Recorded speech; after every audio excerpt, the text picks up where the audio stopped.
Sir, Bahraich encounter पे विपक्ष जो सवाल उठा रहा है उस पर आपका क्या कहना है? देखिए, एक चीज हमें समझना होगा, दंगाइयों की कुटाई, बलवाइयों की ठुकाई ही जो है वो समाज के सौहार्द और सुरक्षा की भलाई है।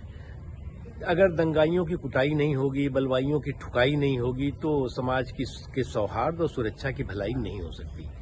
और जो ये सियासी सूरमा है, आज तक जिस तरह से दंगाइयों का संरक्षण करते रहे, उनको जो है वो प्रमोशन देते रहे, प्रोटेक्शन करते रहे, आज वो सवाल खड़ा कर रहे हैं।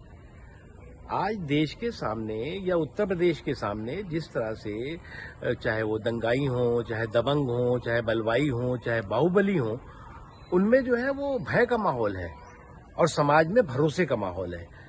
इनके समय में क्या होता था, जो ये दंगाई हुआ करते थे, दबंग होते थे, बलवाई होते थे, बाहुबली होते थे, उनमें जो है वो भय नहीं, भरोसा होता था कि ये सरकार हमारी है, हमें बचा लेगी। और इसलिए जो भी इस तरह की शक्तियां हैं, इस तरह की ताकत है, देखिए, अगर दंगे होते हैं तो दंगों में इंसान ही नहीं मरता बल्कि इंसानियत भी लहूलुहान होती है। और जब इंसानियत लहूलुहान होती है तो उसमें हिंदू, मुसलमान, सिख, ईसाई नहीं देखती।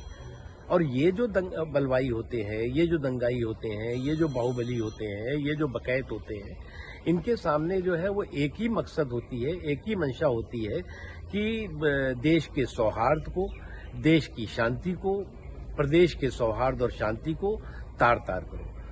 और योगी आदित्यनाथ जी के नेतृत्व में इन पिछले 7-8 सालों में इस तरह के बलवाई, इस तरह के बाहुबली, इस तरह के बकैत, इस तरह के दंगाई, इस तरह के दबंग पूरी तरह से जो है वो धूल धूसरित हुए हैं। और इसीलिए मैंने कहा कि बलवाइयों की ठुकाई और दंगाइयों की कुटाई जो है वो समाज के और सौहार्द के भलाई के लिए जरूरी है।